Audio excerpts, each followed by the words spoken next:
Boa tarde, bom dia, boa noite, dependendo do lugar, da hora que você vai estar ouvindo esse podcast. Eu sou o Zimbrão, professor e jornalista, e esse é o nosso primeiro episódio do Fontecast, um podcast criado pela Fonte Imagem para trazer informação relevante, de qualidade e tirar suas dúvidas sobre saúde, hábitos saudáveis e qualidade de vida. Comigo hoje aqui, Dr. Ilan, que é médico, cardiologista da Fonte Imagem, e vamos falar sobre aspectos do rastreio assintomático de doenças. Ilan, que bom ter você aqui, prazer estar conversando contigo, a gente que divide da atividade física, né, de forma descontraída e agora aqui falando assuntos tão importantes e relevantes. Vamos lá, conta um pouquinho mais aí sobre a sua formação, como é que você, de cardiologista, que eu fui saber agora, eu nem sabia que você era cardiologista, chegou à imagem, chegou à radiologia, né, vamos dizer assim. Eu tenho a formação cardiologista clássica, eu queria ser clínico, queria fazer consultório, e aí eu fui passar um mês de férias na Johns Hopkins, quando eu era aluno da faculdade. Aí eu saí de lá, na verdade na residência, aí eu saí de lá, falei, cara, eu tenho que ficar aqui um tempo. E aí para ficar ali, ou eu fazia de novo a residência inteira, que eu não queria fazer, porque era uma relação louca, né, eu já queria ir para frente, ou eu podia fazer pesquisa. E para fazer pesquisa, é difícil fazer pesquisa em clínica. Então eu queria fazer uma pesquisa aplicada já em alguma coisa. E estava começando naquela época a tomografia de coronárias. A ressonância cardíaca também estava muito no começo, mas especialmente a angiotensina coronariana estava muito no comecinho, muito no comecinho. E eu vi aquela uma oportunidade de poder fazer pesquisa em angiotensina de coronárias, também ressonância cardíaca, mas muito mais angiotensina. E resolvi mudar radicalmente de profissão, digamos assim, né, de área, e fui fazer radiologia cardiológica, né? Então o que eu hoje faço é só imagem cardíaca com TC ressonância, faço imagem cardiovascular de uma forma geral, não só coração, mas também vasos, e já faço isso há 15 anos, né? Então, mais de 15 anos. Então, sei lá, pelas minhas contas, assim, eu já fiz 25 mil angiotensina de coronária, né, desde que comecei, que é uma coisa que me orgulha, porque muda a vida de muita gente, né? É uma coisa muito impactante na vida, muda bastante condutas e muda conceitos de prevenção. Então, o que a gente vai discutir hoje aqui, acho que pega um pouco dessa trajetória. Que demais, que história interessante, né? Porque da cardiologia, né, acabou indo mais para a radiologia e a coisa da imagem, né, que a gente que é leigo, que não é médico, que não é do meio, às vezes acha que é só fazer um exame, né? Ah, vamos fazer um exame de imagem, como se fosse um raio-x lá antigamente, e aí qualquer um pode fazer. E na verdade a gente vê que quem está ali pilotando o equipamento e que está fazendo a imagem conta muito, né? Essa especialidade médica é muito importante, porque às vezes você vê uma doença que não existe, ou às vezes algo que existe que não foi visto, né? Enfim, a gente vai falar sobre isso aqui. E vamos nessa, vamos seguir mais essa linha do rastreio, né, e das prevenções também. Mas a primeira pergunta que eu tenho é assim, quais os sinais e sintomas iniciais mais comuns de câncer, levando em consideração que a gente tem mais de 200 tipos de câncer, né? Então a gente está colocando tudo no mesmo saco aqui, no mesmo balaio, mas vamos pensar no câncer, nessa doença que a gente idealiza e às vezes até cria um mito muito grande em cima, mas é importante a gente ter essa atenção. Então, quais são os sintomas iniciais assim, mais comuns quando a pessoa vai buscar, enfim, que elas deveriam estar atentas, né, para fazer um exame de imagem, para fazer, ou seja lá, o que for, né, a prevenção, né? O sintoma mais comum é a ausência de sintoma. Quando tem um sintoma, o sintoma mais comum é febre, emagrecimento, astenia, cansaço, apesar de serem coisas muito inespecíficas, né? Porque 30 coisas causam febre, 30 coisas causam cansaço, 30 coisas causam, enfim, mas se isso permanecer durante um período de tempo maior do que você imagina que isso seja razoável, deve ser pesquisado o que está acontecendo. Mas a maior parte dos cânceres, eles são assintomáticos, né? Então, a não ser que você pegue em estágios muito avançados e que a gente não quer, né? Qualquer doença, tanto doenças oncológicas quanto doenças cardiovasculares, o ideal é que você pegue ela e não ela pegue você. Então a grande questão, e que a gente vai discutir também um pouquinho mais para frente, eu acho, é como é que a gente faz para conseguir fazer essa estratégia de busca ativa, dessas doenças, porque também não dá para fazer tudo para todo mundo o tempo todo, até porque tudo enlouquece também todo mundo, então tem que ter alguma estratégia. Nem sempre essa estratégia é muito clara, nem sempre a estratégia é possível de ser paga, né? Mas tem que ficar na cabeça que a maior parte das doenças importantes, primeiro tem que ser pegas precocemente, porque muda totalmente o prognóstico, né? O tratamento impacta muito o tratamento e o desfecho. Segundo é que no final das contas sai mais barato o tratamento quando você pega mais cedo. E precisa realmente ter uma forma da gente conseguir pegar elas antes delas estarem num estágio muito avançado. Então, ou seja, a gente tem um dilema aí, né? Porque a prevenção é o mais importante, detectar antes, né? Mas ao mesmo tempo a gente também não pode entrar na paranoia de ficar investigando tudo e buscando, né? Isso eu acho que é o grande problema, né? Porque as pessoas ficam preocupadas, não quero ter um câncer, quero me prevenir. Aí eu vejo muitas pessoas que querem fazer PET scan, querem fazer um exame de varredura sem indicação para isso, né? Então eu acho que esse é o grande dilema, né? Então eu acho que existe assim resumidamente, é óbvio, como a gente falou, são muitos tipos de tumores, mas a gente ter por exemplo, indicação de idade, indicação de grupo, ou de grupos de risco, né, para que se possa ser mais assertivo nesse diagnóstico, né? Imagina que você faça parte de uma banca que determine quais são os exames de screening, né, exames de rastreio. O que você vai levar em consideração? Como é que são feitas essas diretrizes? Tem várias coisas que entram nessa equação. Primeiro é a prevalência do tumor, da doença que você está buscando, porque se você vai buscar uma agulha no palheiro, fica muito caro e, na verdade, às vezes até a investigação machuca mais o paciente do que não investigar, né? Se você for fazer um PET scan a cada 6 meses, não sei se você vai ajudar ninguém com isso, né? Então, a primeira coisa que você vai ter que determinar é a prevalência daquela doença naquele grupo de população, daquele grupo populacional que você está buscando. O segundo, e eu acho que talvez seja o mais relevante na hora que você tomar a decisão, é o custo. Porque existe hoje, sempre existiu, né? E obviamente uma parte da equação importante é a questão do custo de saúde. Então, se você vê isso do prisma do ministro da Saúde, fala...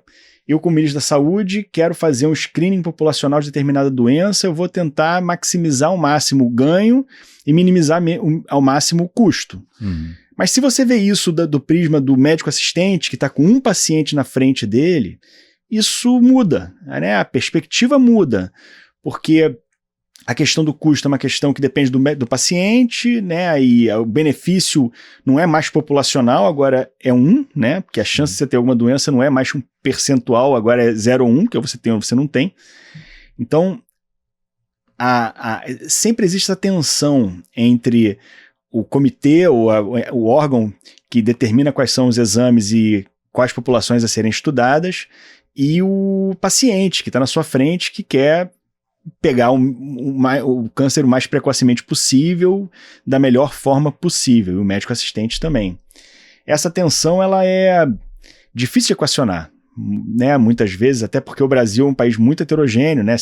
Uma coisa é você determinar uma política para o SUS, outra coisa é você determinar uma política para a saúde privada, e na saúde privada, então, também é muito heterogêneo. Mas, de uma forma geral, você quer pegar doenças precocemente. É interessante, até para o sistema de saúde, você pegar doenças precocemente. Como fazer isso depende muito de cada doença, é muito específico, a gente não vai conseguir entrar aqui dentro de cada, a gente pode escolher 1, 2 ou 3 que a gente queira estudar melhor, mas de uma forma geral é isso que a gente quer. Importante, Lan, você trazer essa sensibilidade, né, de que existe a estatística, que é importante, né, os governos e os órgãos dependem dela para poder tomarem as decisões, mas também tem um paciente ali na tua frente que é a vida dele que está em risco. Legal você trazer, e essa complexidade do que é isso, né, como é que a gente vai lidar com isso.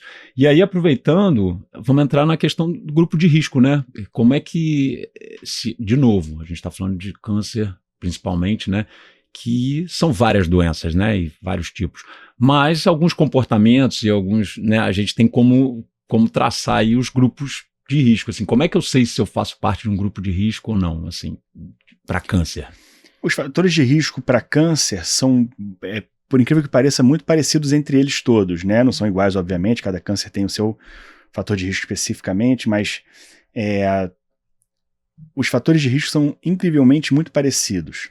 O primeiro e mais importante é a idade, que é uma coisa que a gente não consegue modificar, né? Então, primeiro você tem que dividir entre os fatores de risco modificáveis, aqueles hábitos, comportamentos, e fatores de risco não modificáveis, que são sexo, raça, idade, você não consegue modificar. Entre os modificáveis, os principais fatores de risco são aqueles que todo mundo sabe, ninguém faz, e eu vou até pegar um gancho depois, mais tarde, sobre isso, porque o fato de ninguém fazer faz com que a gente precise mostrar para o paciente algum sinal precoce de que está dando errado, para que ele possa se convencer de que ele tem que fazer aquelas medidas preventivas. Então a primeira coisa é a comida, que a gente mergulhou num abismo há 20 anos atrás de comidas, 30 talvez, de comidas muito ruins para a saúde humana, que são comidas ultraprocessadas, com muito sódio, muito carboidrato, muito aditivo, e sem dúvida nenhuma, vou te dar um exemplo, o presunto, os embutidos, são um cigarro comido, né? Eles estão comprovadamente associados a cânceres, vários tipos de cânceres, os gastrointestinais, um deles, mas também outros tipos. Então isso tem que tirar, da mesma forma como você não deve fumar, você não deve comer presunto. Ah, mas eu adoro presunto. Eu também, se você gostava de cigarro, também teve que parar também. Então, a comida certamente é fundamental ter hábitos mais saudáveis. Quais são eles? Né? Porque é muito fácil falar, mas é difícil fazer. Basicamente, uma dieta predominantemente baseada em vegetais. Então, o mínimo possível de proteínas e nutrientes de origem animal. Você não precisa ser vegano absolutamente, mas o quanto mais você conseguir compor a sua alimentação com vegetais, melhor. É importante saber que você precisa comer, para você conseguir todos os nutrientes, você precisa de uma gama grande de vegetais. Então não adianta você parar de comer carne e só comer alface, porque você não vai ter os nutrientes, você vai ficar desnutrido. Então não é uma coisa tão simples de fazer, você tem que estudar um pouquinho, mas é absolutamente factível. Nossos antepassados não estudavam porque a dieta deles era naturalmente dessa forma, né? Sim. As pessoas caçavam, era difícil chegar um javali. Chegava um javali para comer uma vez a cada 3 meses, né? Então, sei lá quanto tempo. A segunda coisa é exercício físico, que é muito pouco feito hoje em dia, mais uma vez porque a gente criou uma sociedade sedentária, né? Antigamente as pessoas não eram sedentárias por natureza, então você não precisava ir para academia, porque você ia andar as 5 km para o trabalho e voltar. Você subia as escadas, você fazia atividades laborativas, o teu laboro ele era ativo. Sim. Hoje você sai de casa, desce o elevador, pega o Uber, senta busanfa na cadeira, fica trabalhando o dia inteiro, você gastou, sei lá, 100 calorias ao longo desse dia, né, movendo o corpo. Então você precisa realmente ir para academia, porque você não tem outro jeito, você precisa se mover. E o terceiro, que eu acho que é o mais difícil de todos, é a questão do estresse, que também é um fator de risco super importante para doenças de uma forma geral, né? Mas câncer também tem associação, e de uma forma ampla, vários tipos, que o manejo do estresse hoje em dia está cada vez mais difícil, e é o que menos as pessoas conseguem se empoderar. Porque a alimentação, você consegue se empoderar. O exercício, você consegue se empoderar. Como é que eu trato o meu estresse? Você não vai conseguir, viver no Himalaia, né? Você não consegue. Então, acho que vai entrar nos próximos anos na rotina das pessoas a prática de exercícios que manejam o estresse, que de uma forma geral é meditação. Várias formas de meditação, tem vários tipos de meditação, mas a meditação ela permite que você sofra o estresse e deixe ele embora, né? Então você fica mais, a palavra é resiliência, né? É como se você tivesse um sabão, né? Que o negócio bate em você, aquele negócio te incomoda, você vive, né? Um ser humano, você não é um monge budista, mas aquilo consegue, depois de alguns minutos, ir embora sem deixar sequelas, né, de pensamentos compulsivos e de aqueles pensamentos concatenados um no outro que você não tem nenhuma resolução com relação a eles. E a prática de meditação é interessante porque ela não precisa de nenhuma crença religiosa, né? As pessoas acreditam que tem que ficar acreditando ou louvando alguém, tem nenhuma crença religiosa, é um exercício aprendido, só que em vez de você estar pedalando, você está fazendo exercício mental.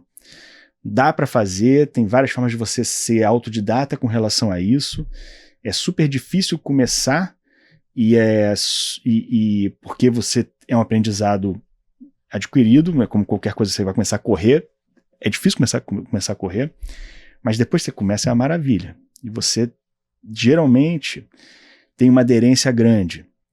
E além de ter aderência grande, o que eu acho é que é uma ferramenta de vida tão potente que você se sente empoderado a lidar com situações de dificuldade na sua vida. Porque situações de dificuldade tem todo mundo vai ter, né? Se você tem hoje saúde, todos os seus parentes e pessoas próximas estão com saúde, se você tem dinheiro para viver dignamente, se você tem um emprego, você está super afortunado, né? A vida não vai ser assim, a vida é um roller coaster que você vai passar por momentos de estresse. Quando passa por um momento de estresse, o fato de você conseguir ter a ferramenta da meditação, que você pode, sozinho, em casa, se controlar e poder resolver o teu interno, é um canivete, é uma ferramenta tão poderosa que te traz tranquilidade.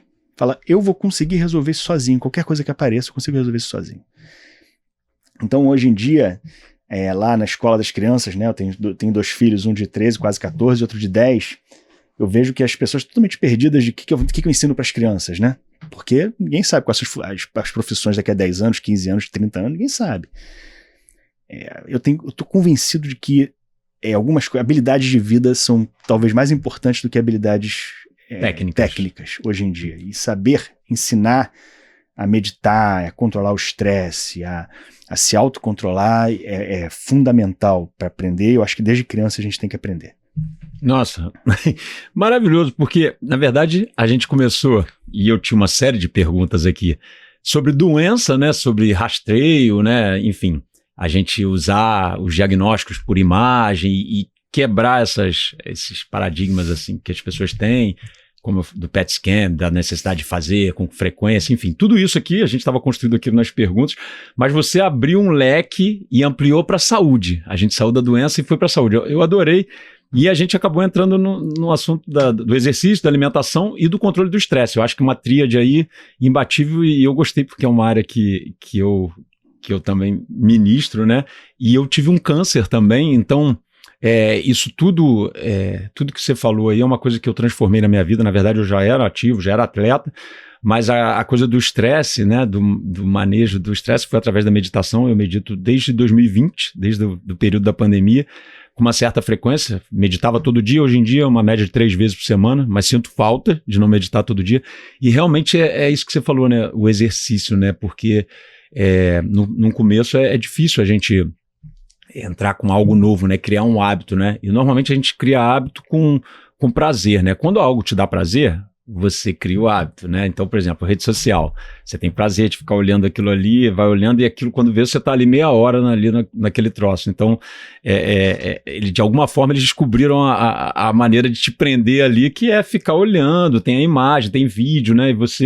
E a mesma coisa o exercício, se você começar querendo correr uma maratona, né, você não vai ter prazer, você vai sofrer muito e vai acabar desistindo. Então a coisa do step by step é a mesma coisa, acho que é a meditação, né? A gente tem que começar com exercícios respiratórios, como você disse, tem N maneiras de começar, e tem muito estigma em cima disso também, né?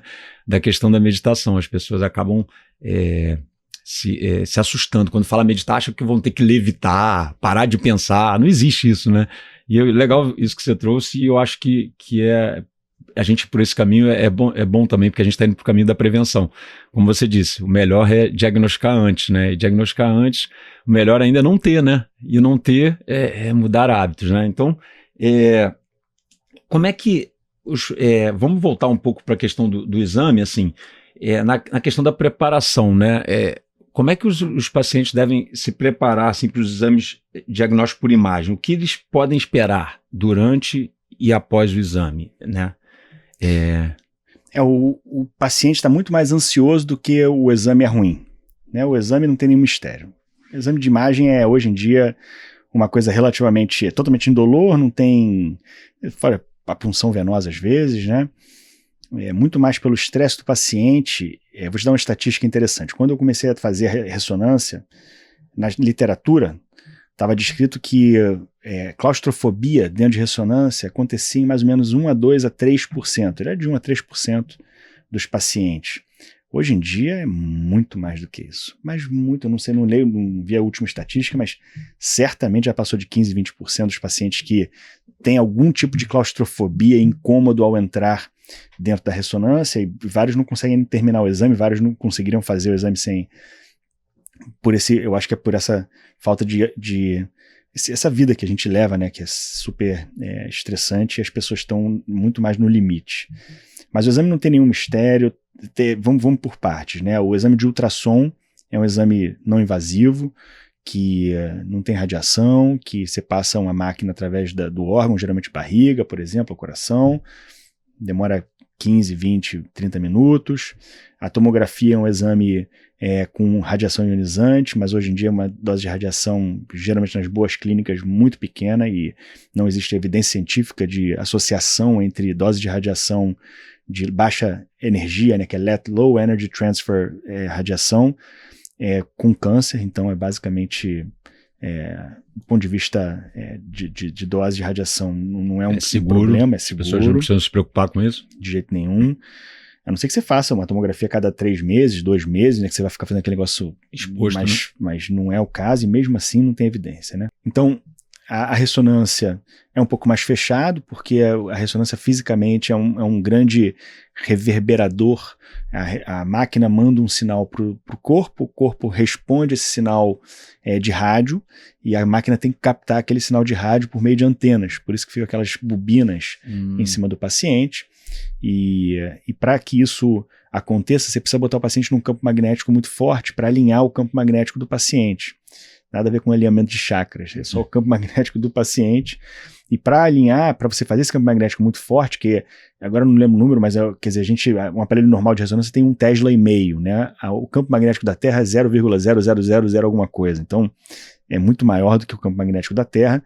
Para você fazer isso, você precisa de um magneto muito potente e fechado, porque quanto maior o magneto, menor é o campo lá dentro, e para você conseguir um campo alto, suficiente e homogêneo o suficiente, você precisa de um magneto pequeno, de uma coisa... Não é nada demais, tem gente que tem mais desconforto, mas não tem nenhum mistério, realmente não tem nenhum mistério. Do ponto de vista de preparação, antigamente a gente pedia jejum, por exemplo, para todo mundo, né? Porque os contrastes podiam ter efeitos colaterais mais frequentes de alergia, principalmente.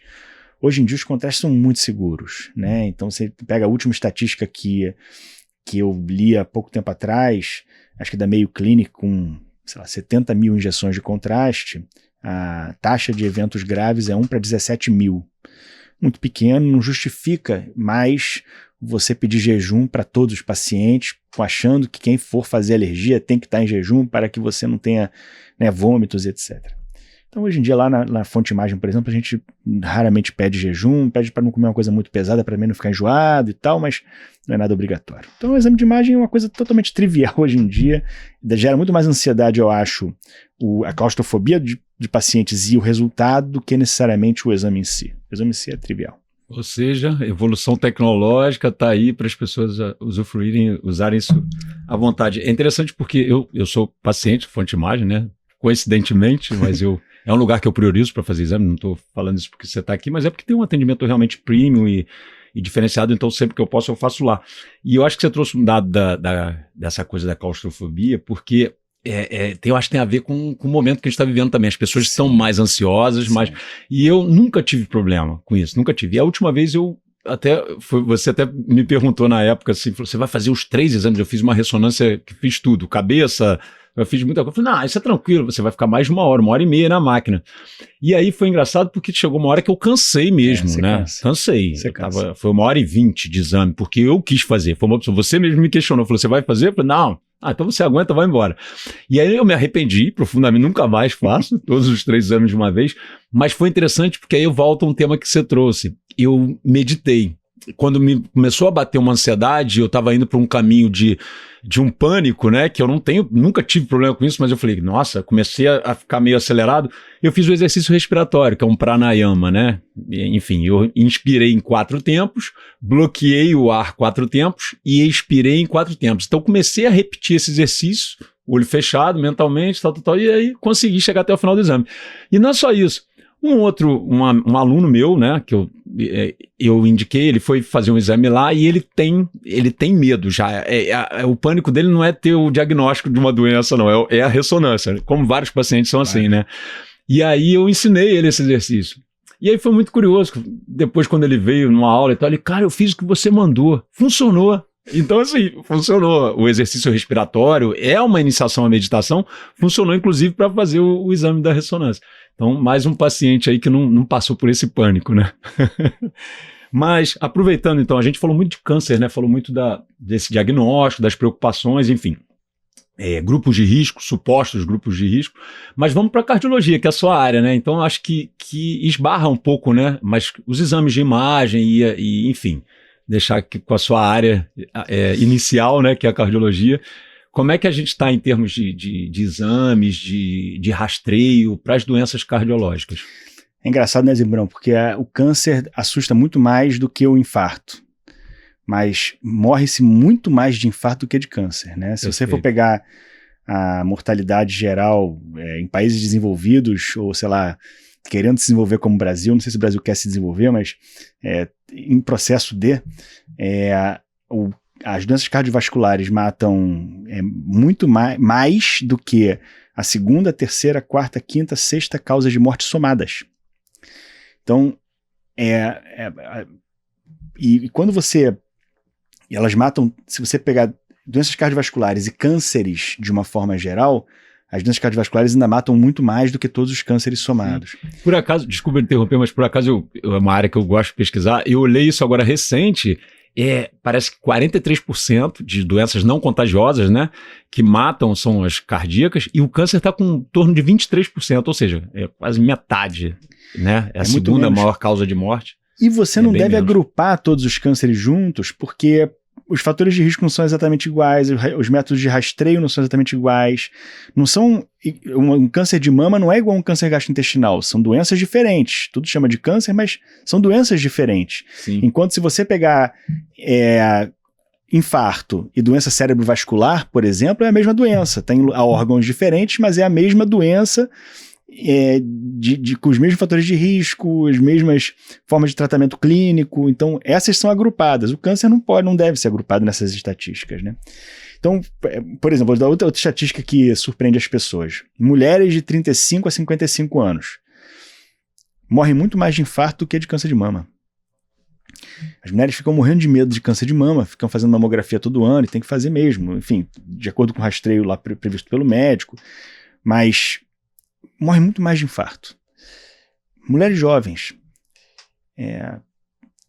Metade dos pacientes que abrem o quadro, que descobrem, né, ter doença coronariana, o fazem de forma infarto ou morte súbita.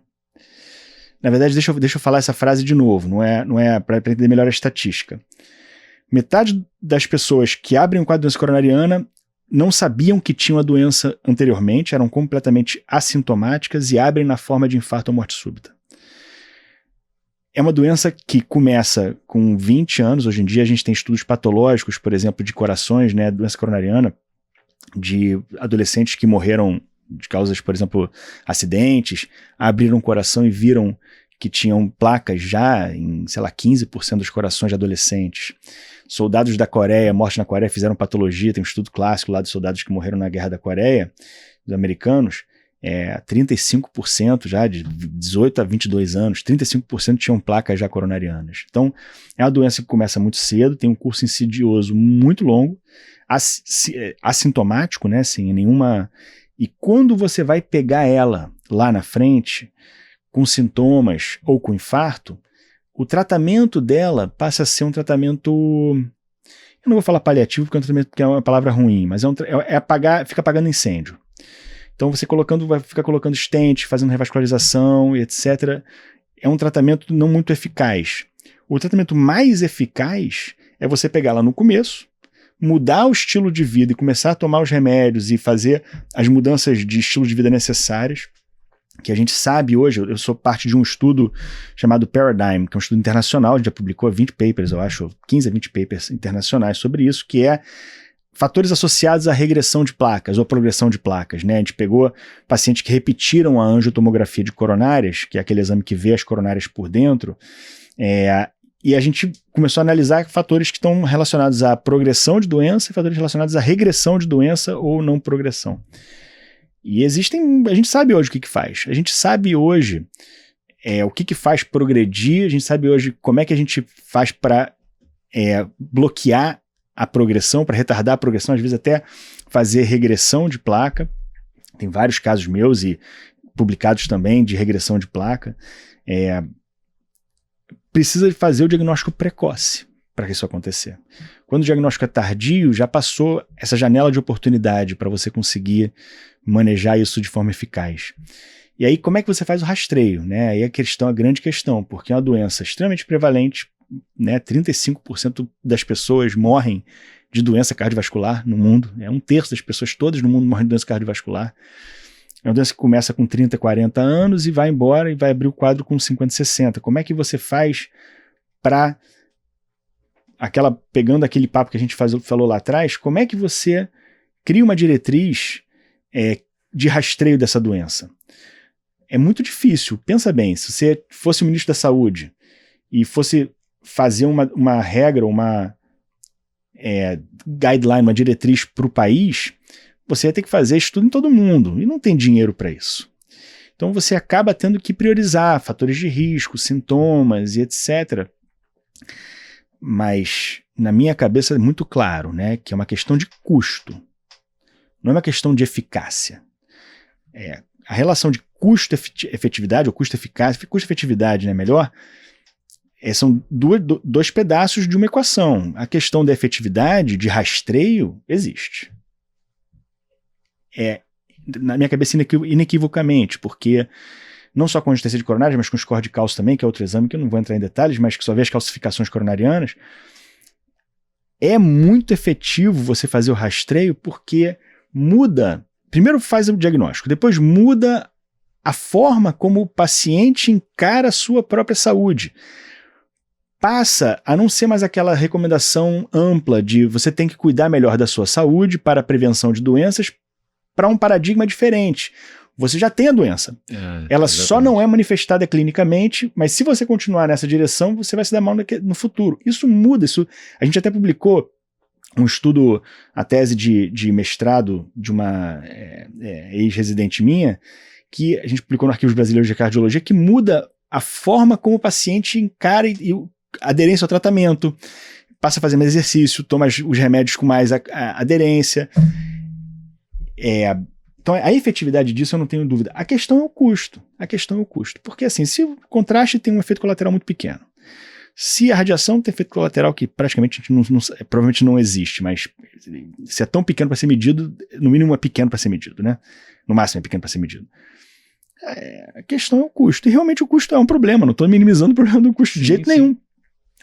Mas o diagnóstico é super importante ser feito também. Não adianta falar, não vou fazer o exame porque não quero pagar, e você não faz o diagnóstico e vai ter problemas para frente. No mundo ideal, tem um dado interessante, né, tem um estudo interessantíssimo, que pegou índios amazônicos, acho que foi um estudo boliviano, foi da Amazônia boliviana, mas enfim. Não sei se deixa eu só sintetizar aqui, porque você trouxe muita informação aqui, só para eu não perder o fio e também para deixar bem claro. Primeiro, você trouxe um dado importantíssimo que a gente criou um monstro que é o câncer, né? E que eu acho que é um monstro sim, mas existem monstros maiores que a gente está esquecendo e que tem prevenção que é a mesma prevenção, que é exercício, alimentação e controle de estresse, né? A conclusão que a gente pode chegar aí que tanto o câncer quanto as doenças cardiovasculares, né? Então você trouxe vários dados aí e alarmantes também com a questão da doença cardiovascular.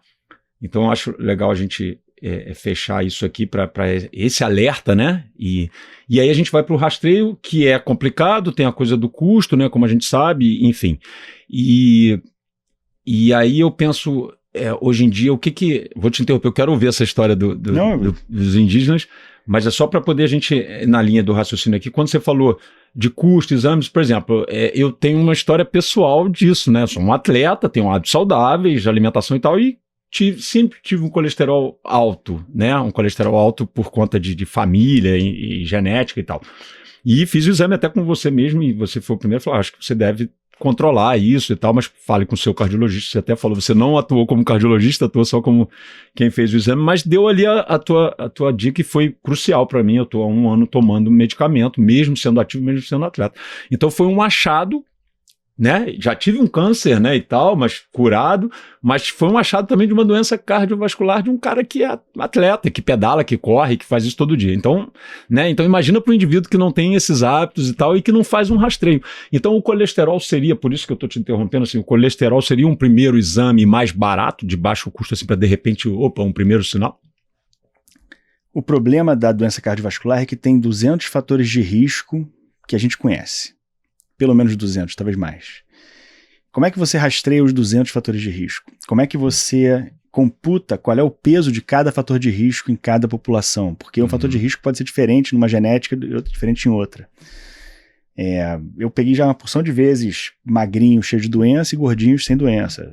Fumantes sem doença e não fumantes com muita doença.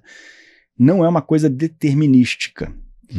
Eu não sei nem se é uma coisa probabilística, mas certamente é muito complexa. A fisiopatogenia da doença, né, a forma como a doença se constrói, é muito complexa. Os fatores de risco, eles não têm um peso determinado. Muita gente fala do colesterol, e principalmente da história familiar também, né, da genética. O colesterol, ele é um fator de risco. Fator de risco significa, se uma população de 1.000 pessoas, uma população de 1.000 pessoas com colesterol um pouquinho mais alto, tem um risco 2% maior do que a população de 1.000 pessoas que tem um colesterol um pouquinho mais baixo, é 2%. Então, é um fator de risco, mas o dado absoluto de aumento de risco é pequeno. O colesterol é um desses exemplos clássicos. Não estou falando que o colesterol não é importante, é fundamental. Inclusive, o tratamento dele é fundamental. Acho que a gente tem que tratar ele agressivamente. Hoje em dia, a gente sabe que quanto menor, melhor. Inclusive, colesteróis abaixo de LDL, por exemplo, abaixo de 30, 40, 30, que a gente consegue fazer hoje em dia com remédios. Mas é um pequeno fator de risco, entendeu? Tem outros, e tem muitos que a gente não conhece. E tem o fator aleatório também, né, que a gente não consegue computar. Como a gente não consegue estimar as calculadoras clínicas de risco cardiovascular estimam um risco, mas são péssimas, todas. Elas não batem entre si, não é que elas não funcionam, elas funcionam, a gente usa no consultório, é uma ferramenta, mas elas são ruins. Por quê? Porque é muito difícil colocar numa calculadora todos os 200 fatores de risco e você não tem o peso de cada um deles naquela população. As calculadoras foram feitas, por exemplo, com a população de Framingham, uma das calculadoras mais famosas. Foi feita com a população de Framingham, Massachusetts, né, nos Estados Unidos, que não é a mesma população latino-americana. Então, como você não consegue calcular, é importante você ver. Como você não consegue estimar o risco, é importante você ver quem já desenvolveu doença. Porque quando você vira essa moeda, fala já desenvolvi doença, significa que eu não sei o que você está fazendo, não sei quem você é, eu não sei quais são seus hábitos, mas já está desenvolvendo doença. E essa informação é muito útil. Muito, Sim. muito útil. Não, só corrigindo até, na verdade, o colesterol, que um fator genético, enfim, meu perfil lipídico, né, acompanhando veio alto, e aí eu fiz o exame de imagem lá com você que detectou uma plaquinha que eu nunca ia saber, né, eu acho que foi, corrigindo, né, eu só descobri e comecei a tomar medicamento por conta dessa plaquinha já, enfim, de gordura. Então foi meio que um achado, né, mas importantíssimo, né, porque a gente está falando aí de uma prevalência de morte de doenças não contagiosas, que é o recorde, né, as cardiovasculares. A gente está falando de grupo de risco, né, sempre tem uma coisa você falou, não é bater o martelo, né, como você disse, tem pessoas que fumam e que, né, enfim, mas a gente sabe que tem o obeso, tem mais chance, o sedentário, né, o fumante, tudo isso. E aí a gente acaba vindo para uma população mais velha, mais idosa, né? 40, acima, 50, 60. Mas e os jovens? A gente vê aí casos de atletas que morrem no campo, morte súbita. É óbvio que não são casos alarmantes, mas existem, né? E doenças cardíacas que acontecem e dificilmente você vai pôr um jovem de 20 a 30 anos para fazer um check-up, um exame de imagem, né? E aí o que você... Qual é, assim, para as pessoas que estão ouvindo e tal, o que a gente deve fazer, né? Quem tem um filho ou até uma pessoa mais jovem que está ouvindo, qual é o cuidado, o que se deve fazer?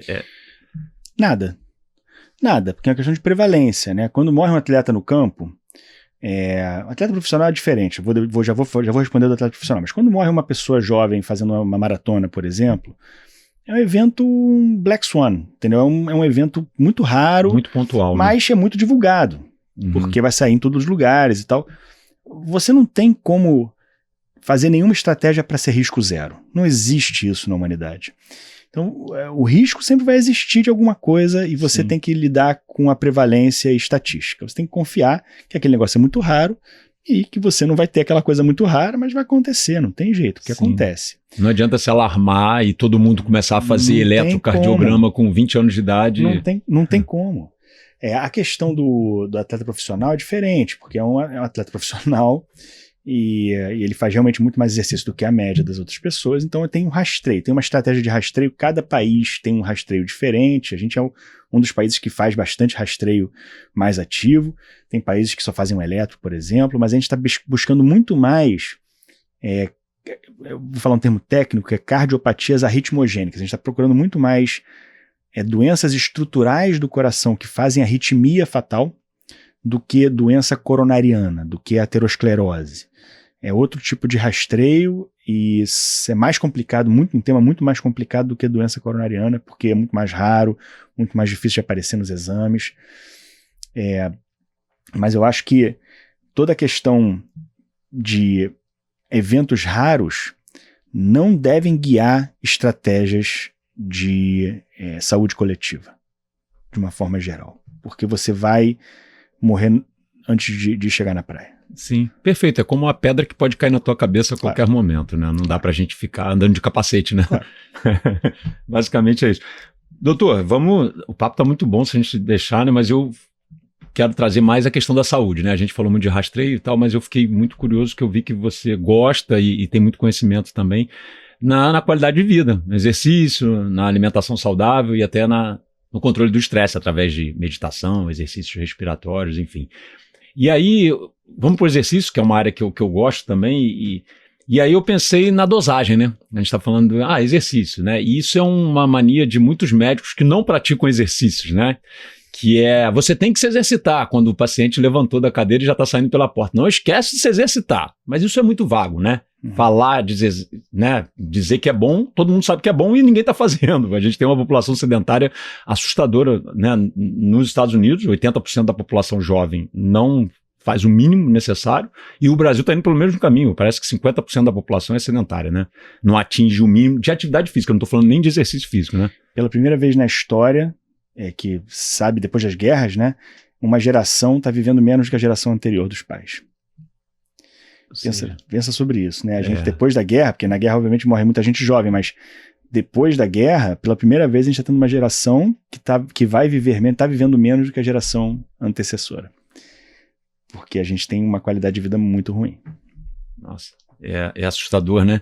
E como que... porque até então a gente vê o avanço tecnológico, e a gente está falando de fonte de imagem, laboratório, né, a gente tem uma tecnologia absurda que detecta tudo e tal. Então, a gente sempre pensa que o avanço tecnológico está aumentando a nossa qualidade de vida e tudo mais, mas não, pelo contrário, né, a gente está se desconectando cada vez mais do que fez a gente evoluir como humanidade, como população, né? A gente hoje precisa de um pouco mais de low-tech, menos tela, menos low-tech, e um pouco mais de inteligência natural e menos inteligência artificial. Tem que voltar a ter um pouquinho mais de inteligência natural, né? Você tem que confiar um pouco mais na sua inteligência, na sua capacidade intelectual, exercitar mais ela, que eu vejo que está um pouquinho em desuso também. Também está um pouco. As pessoas estão intelectualmente sedentárias também. Não tem muita dúvida disso. Sim, falta estímulo, né? A gente vê gerações que não leem mais, né? Que os jovens, né? E isso acaba, né? Você tem tudo pronto, né? E você perde esse poder de abstração, né? A gente percebe isso, né? E isso implica em qualidade de vida e saúde, né? Você começa a ter tudo pronto, né? Você tem tudo numa tela ali, né? A gente vê os jovens hoje cada vez mais dependente disso. Eu acho que isso vai refletir mais e mais na saúde. Mas então, voltando ao exercício, né? Enfim, o nosso papo sempre vai, e é muita coisa interessante, muita coisa importante também. Mas no exercício, né? O que a gente tem de atual, né? Em termos de... A gente tem o JAMA, né? Que é o Journal American Medical Association, enfim, que passa toda essas diretrizes que a gente acaba seguindo. Mas o que se tem, assim, em termos de exercício físico que você acha que é o mínimo, né? Que a gente pode... Olha só, antes eu quero fazer um disclosure. Eu não sou especialista em exercício e não sou prescritor de exercício. Eu vou te falar algumas coisas que são um pouco mais consolidadas, que eu acho que já vai ajudar muita gente, né? São basicamente 3 domínios para você conseguir ter uma boa performance e ganhar saúde, né? O primeiro domínio, obviamente, é aeróbico, tem que fazer. Como prescrever... Tem várias formas de fazer, eu não sou especialista disso, mas deve-se fazer, idealmente, todos os dias da semana, alguma coisa, se você não puder, o máximo que você puder. Não existe dose máxima em termos de dias a serem praticados. O ideal é você, se você vai falar melhor do que eu, mas o ideal é você fazer um rodízio entre os exercícios para não machucar, etc. E eu não estou falando de exercícios extenuantes, né? Ficar 5, 6 horas pedalando todo dia, não estou falando isso de jeito nenhum. Então, a primeira coisa é aeróbico. A segunda coisa é força. Porque é importante você construir músculos quando você tem ainda mais jovem, né, quando tem os hormônios mais elevados, para que você possa, entre aspas, gastar os músculos na idade mais avançada. E você tem que pensar que, mas meu avô era saudável, não fez nada disso. É verdade, mas o seu avô morreu com 60, 70 anos. A geração deles, né, a geração de nossos avós e bisavós, era uma geração que a média de vida, que as pessoas morriam em média com 60 anos, 65 anos. Hoje em dia as pessoas estão morrendo com 75, e na nossa geração, provavelmente, na tua, provavelmente vai ser com 80, 85 anos, e já estão se falando enfim, aqueles caras que da longevidade já falam que a gente vai passar de 100 anos com tranquilidade nas próximas décadas. Mas o que eu quero dizer é que você precisa preservar seu corpo, né? Que você preservava o corpo com até 60 anos, e você agora tem que preservar seu corpo até 85 anos. Então você tem que ter músculo para poder ter as atividades diárias, obviamente, falando, além do metabolismo melhor, além das coisas, então você tem que ter músculo para poder performar e ter qualidade de vida, para poder ir passear com seus netos quando você quiser e subir uma montanha com seus netos se você quiser. E o terceiro, que eu acho que é menos conhecido, é equilíbrio, né? Equilíbrio é uma coisa que passa muito desapercebido, mas também é super importante treinar, porque uma das grandes causas de queda de qualidade de vida nos idosos é queda. E o equilíbrio melhora muito, né? A propriocepção e equilíbrio melhoram muito essa questão. Então, acho que são essas 3 valências, aeróbico, força e equilíbrio. Você trabalhar eles, não precisa trabalhar extenuantemente, você ativa um pouco. Se você passar, por exemplo, compra aquele bozó, né? Como é que chama, aquelas bolas que você consegue se equilibrar em cima delas, você passa, sei lá, 3 minutos em cima de cada pé. É simples e já melhora muito, né? O resultado é muito bom. Então, acho que o exercício ele tem que entrar dentro da rotina das pessoas. É difícil de entrar porque a gente terceirizou o exercício para academia, o que é ruim, porque você tem que ir para a academia para fazer o exercício. Imagina se você não pudesse comer em casa. Se só pudesse comer no restaurante. é ruim, você vai comer mal, você não vai comer de vez em quando, o ideal seria você conseguir em casa montar uma estruturazinha pequena, né? O ideal seria você conseguir no teu dia a dia fazer essas coisas, se você pudesse andar para o trabalho, mas você não pode. Então, eu sei que é difícil de ter que ir para academia, é uma logística, né? Os filhos, a família, é uma logística, mas tem que achar uma forma. Tem que achar uma forma. Sim. Cada um vai achar a sua forma, mas tem que achar alguma fórmula. Você trouxe uns dados interessantes, né? Porque eu vi aquele documentário sobre as zonas azuis, né? As zonas no globo, no mundo, em que as pessoas vivem mais de 100 anos. E o que tem em comum é exatamente as coisas que você trouxe aqui, né? Que nessas zonas azuis, né? O que faz as pessoas viverem mais tempo, né? O movimento, não necessariamente o exercício físico, às vezes a atividade física, isso. Na maioria das vezes a atividade física foi o que você falou, porque o exercício é óbvio, a gente tem o controle, tem a sobrecarga, né? Então isso é tudo muito bom, mas não é uma realidade da maioria das pessoas, um exercício sistematizado, acompanhado. Mas a atividade física você falou das pessoas, nossos avós levantavam o vidro do carro com a manivela, hoje em dia nem isso a gente faz, né? Então, o controle remoto não existia também, levantavam. E nessas zonas azuis, o que se identificou foi isso, e é legal o documentário. As pessoas sentam no chão, os japoneses daquelas ilhas, né? Eles sentam no chão, eles usam tatame. Então, um idoso que senta e levanta do chão e tal, ele desenvolve força, ele tem que praticar isso, né? E cada vez mais a gente está fazendo isso, menos isso. A alimentação, né, que é outra coisa importantíssima, né, que não tem, a gente sabe o que faz mal e o que faz bem, né? É aquela velha história, é descascar mais e desembalar menos, né? É a regra simples, né? E o controle do estresse, né? O controle do estresse que foi o que você falou, através de meditação, ou uma prática espiritualizada também, uma religião que seja, sem fanatismo, mas que te faça se conectar, né? E o voluntariado também. Uma coisa bem legal, você se sentir útil para uma sociedade também melhora muito. Isso está muito em vários estudos também, né? Essa coisa do voluntariado, de você fazer o bem para outras pessoas, é uma coisa que traz longevidade no final das contas, porque é uma forma de você se dar, de você estar mais feliz e a felicidade ela traz longevidade.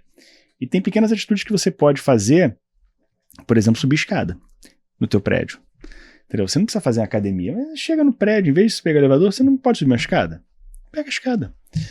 Tem formas, cada um tem que achar a sua forma, mas a gente precisa sair dessa enrascada que a gente se meteu. Bom, então trazendo de volta aquela estudo, né, que foi feito com os povos indígenas, tem povos indígenas na Amazônia, coletores, caçadores, que foram submetidos àquela tomografia com score de cálcio, que vê calcificação coronariana, e eles não têm essa doença, não tem doença coronariana. São até os 90 anos, 80 anos, que pra gente aqui a prevalência de calcificação coronariana na nossa sociedade é quase 95%. Um idoso de 80 anos tem 95% de prevalência de cálcio nas coronárias, né? 95% dos idosos de 80 anos têm cálcio nas coronárias, lá é zero. Alguma coisa eles fazem, ou é genética, mas não é só genética, sabe que genética não é tudo, né? Ou a genética ajuda, mas certamente tem uma questão de estilo de vida, de hábitos. Certamente. Atividade, alimentação também, né? São coletores caçadores, então eles comem muito mais produtos vegetais, muito menos produtos animais, porque ele tem que caçar aquele negócio, e são muito mais ativos, muito mais ativos. Que interessante esse estudo, hein? Então a doença aterosclerótica é uma doença nossa, do nosso estilo de vida, da nossa sociedade, da gente que não é recente, né? A gente sempre teve isso, mas é uma coisa modificável. Estou querendo dizer que é uma coisa modificável, a gente consegue tratar. Sim. Não é uma coisa inexorável, não é um caminho que a gente não tem como mudar. A gente tem como mudar. Ou seja, quanto mais jovem ter atenção à questão da alimentação e do movimento, né? É uma doença cumulativa. Uhum. Muitas vezes acontece uma pessoa que vem fazer um exame com 60 anos e fala, mas doutor, eu sou tão saudável, mas como é que você era aos 40? E aos 40 fumava, bebia, drogas e rock and roll. É uma doença cumulativa. Você, na verdade, está pegando um retrato de gerações, de décadas, né, de acúmulo de hábitos. Então não é uma doença pontual. O câncer é muito mais pontual, né? O câncer é muito mais... Tem um estudo interessante, vários estudos interessantes de câncer de pulmão, por exemplo, que depois de 10 anos de você parar de fumar, o teu risco volta ao risco basal, porque é uma doença pontual. o risco não acaba quando você termina de fumar, ele tem um residual, mas depois de 10 anos, doença coronariana não é assim. Interessante. Doença coronariana não é assim. Doença coronariana você vai acumulando placas, aquelas placas estão lá e podem gerar um infarto se elas instabilizarem. Nossa. Doutor, muita informação, muita coisa interessante, eu acho que vai ser bem esclarecedor, mas a gente não pode terminar de falar do fumo, do tabaco, né, e não só do tabaco, mas do cigarro eletrônico, que a gente vê, e eu tenho sobrinho, enfim, enteado, com 15, 16 anos, eles acham que não, porque eletrônico é a salvação, que não é a fumaça do cigarro e tal, e a gente vê que não é bem assim, né, aliás, muito pelo contrário, né. Aliás, muito pelo contrário. O cigarro eletrônico é uma coisa que deveria trazer tristeza na gente. A nossa sociedade brasileira, o Brasil, é um exemplo mundial de combate ao tabagismo. Você vai para a Europa, as pessoas fumam muito mais do que o brasileiro, nos Estados Unidos também. Então, a gente teve políticas, liderado pelo INCA, políticas públicas extremamente eficazes, que funcionaram e são exemplos mundiais de combate ao tabagismo. A gente conseguiu vencer. A gente tem, se eu não me engano, o número da minha cabeça, acho que é 15% a 18% dos adultos que fumam, né, das pessoas que fumam no Brasil. Né, em países na Europa, Grécia, por exemplo, acho que chega a 40%, 50% dos adultos tabagistas. Realmente é um sucesso. Um sucesso. Agora, a gente voltar para o cigarro eletrônico, que é claramente uma estratégia da indústria tabagista para reintroduzir o tabaco, né, de uma forma terapêutica, né, porque a forma como eles estão querendo reintroduzir introduzir o cigarro eletrônico no Brasil é uma forma de combate ao tabagismo, né? Então, você vai fumar o cigarro eletrônico que ele faz menos mal do que o cigarro normal. O que está acontecendo no mundo inteiro, não só aqui, o que está acontecendo no mundo inteiro é que as pessoas estão começando com o cigarro eletrônico. E por ser uma coisa muito mais fácil, porque você põe no bolso e você dá uma tragada uma vez e põe no bolso de novo, você não tem que ficar, não tem cheiro de nicotina, não tem nada. É muito mais prático e tem muito mais potente também, né? Você consegue botar lá concentrações de drogas, nicotina e outras drogas muito maiores as concentrações do que eram no tabaco normal. As pessoas estão começando a fumar o cigarro eletrônico. Então, essa tentativa de introdução pela via terapêutica é um escárnio tão grande que você assim, me traz uma tristeza tremenda, entendeu? Eu falo, não acredito que a gente vai deixar esse troço penetrar na nossa sociedade, que não é uma coisa longe de ser inócua. Existem alguns riscos, né? O primeiro risco é que qualquer pessoa consegue fazer um óleozinho que coloca no cigarro dentro daquele dispositivo, acho que é pendrive o nome daquele negócio, que você pode fumar. Então, não é mais a folha do tabaco que você está fumando que foi feita pela natureza. Você está fazendo um negócio sintético que alguém criou e pode botar dentro o que quiser. Tiveram estudos com pneumopatia por vitamina E, que colocaram vitamina E e queimou o pulmão, inflamou o pulmão por dentro e matou muita gente. Aí tiraram a vitamina E, mas não existe um cigarro eletrônico saudável, seguro. Nenhum cigarro, né? É uma droga e você está colocando dentro daquele negócio drogas que têm uma concentração muito maior do que um cigarro normal. Não só de cigarro tabaco, mas também maconha, por exemplo. Né? Então, quando você coloca maconha dentro, quando você coloca THC, as concentrações de THC do cigarro eletrônico são ordens de grandeza maiores do que a concentração de um cigarro de maconha normal. Então, isso gera psicopatias, isso deflagra psicopatias. Não vejo justificativa razoável para a gente deixar esse troço entrar dentro do Brasil. A única justificativa que eu vejo é mercadológica. Aí você pode pensar, mercadológico, vamos libera tudo, que aí traz a receita de tudo, né? De Sim. Cocaína, maconha arrecada de todos os cantos, mas não tem sentido, entendeu? Sim. Então eu não vejo isso com bons olhos, pelo contrário, eu acho que a gente está destruindo um trabalho maravilhoso feito pelo governo brasileiro ao longo de anos de história e pelos cientistas que trabalharam nesse combate ao tabagismo do INCA e outros institutos federais. E é uma tristeza o que está acontecendo. Tristeza. Realmente, o Brasil é exemplo mesmo, e a gente quando viaja, se tiver a possibilidade de viajar para o exterior e tal, você se sente até né? Nossa, aquele ar poluído nas cidades, né? Porque aqui a gente não tem isso. Hoje em dia a pessoa que fuma é fora de moda, né? É uma coisa, né, até um pouco grosseira, é estranho.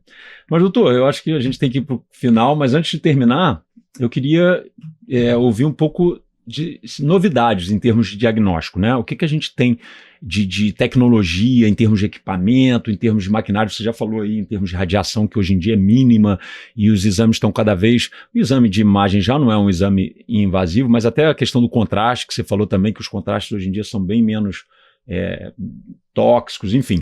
Então eu queria saber um pouco de novidades, tanto na área de cardiologia, quanto na área dos cânceres também. Eu acho que são dois caminhos, não só cardio e câncer, né? Mas de uma forma ampla são dois caminhos. O primeiro caminho, acho que a gente exauriu o caminho de hardware. Não é que exauriu, é caro. Você desenvolver novas máquinas, porque cada vez que você desenvolve uma máquina, uma tecnologia nova, aquele negócio são 50 anos de implementação, é uma coisa muito demorada, cara, para o mundo inteiro. Então, o caminho de hardware, eu acho que está um pouco saturado. O que está desenvolvendo é software. Né? Formas de processar as imagens para que a gente consiga melhores resultados.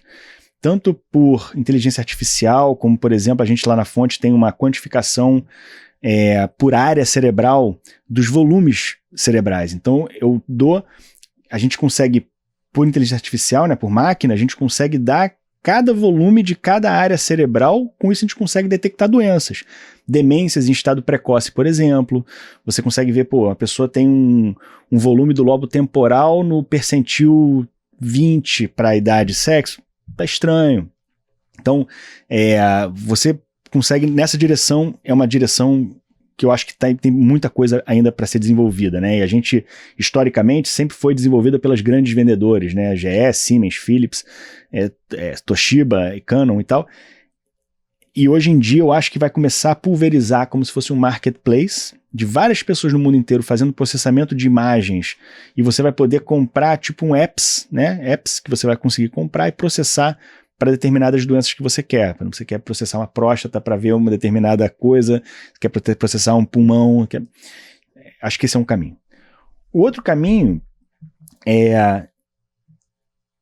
não é bem inteligência artificial, acho que é grandes bancos de dados para descoberta, por inteligência artificial sim, para descoberta de biomarcadores, especialmente no sangue.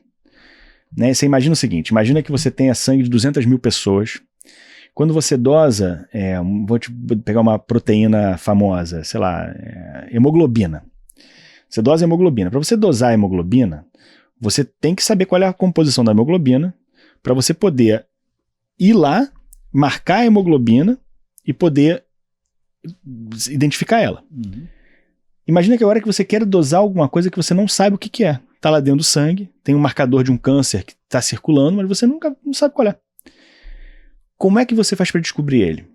Como é que você faz? Imagina que tem um câncer, um marcador super precoce de câncer de próstata. Muito, muito mais precoce que PSA. Ou pega um câncer de pulmão, um marcador biológico, sorológico, né, no sangue. Mas você não sabe qual é. Como é que você identifica essa molécula? Existem formas de você, por inteligência artificial, falar, olha só, o paciente 1, 3, 7, que tiveram câncer de pulmão, acha identificadores, substâncias em comum entre eles. Que interessante. E que você possa, a partir daí, a partir desse dado bruto, você pode aplicar isso numa coorte teste. E para isso precisa de grandes bancos de dados, precisa de grandes máquinas que identifiquem moléculas que você não conhece, geralmente por ressonância magnética, né, por NMR. Uhum. Não vou entrar no detalhe técnico, mas e precisa dizer para a máquina aprender basicamente, inteligência artificial é sinal ruído, né? É você saber diferenciar o que é sinal e o que é ruído. Você fala assim, eu quero que você me dê o sinal e tire o ruído todo fora. O ruído são todas aquelas moléculas que não tem nada a ver com a história, e o sinal é aquela potencial molécula que detecta precocemente um câncer de pulmão, uma demência, qualquer coisa. E eu acho que a gente está caminhando bastante nessa direção. Cada vez vão aparecer marcadores sorológicos mais sensíveis e mais específicos, né? Mais certeiros para vários tipos de doença, porque a gente tem cada vez bancos de dados maiores, cada vez capacidade de processamento maior, e tem muita coisa desenvolvida nessa direção. Nossa, fabuloso isso. Vai ajudar muito, né, o trabalho de vocês e pra gente também, né? Doutor, eu tô assim, depois de tanta informação, acho que quem estiver ouvindo a gente, estiver assistindo, enfim, acho que encaminhar para as pessoas que têm curiosidade, né? Estudantes de medicina, pacientes, enfim, qualquer um que queira saber um pouco mais sobre qualidade de vida, saúde, diagnóstico, acho que foi bem enriquecedor. Se tiver mais alguma consideração, alguma coisa a falar. Eu queria agradecer, Zimbrão, agradecer pelo profissionalismo, não só hoje, mas sempre, né, no teu histórico de professor de educação física e jornalismo, e queria agradecer. Muito obrigado, adorei a conversa. Espero que a gente marque outras. Então é isso, Fontecast, a gente está inaugurando em grande estilo, espero que seja o primeiro de muitos episódios aí para a gente esclarecer e trazer informação relevante, qualidade de vida para as pessoas que vão ouvir a gente. Beleza. Obrigado. Prazer.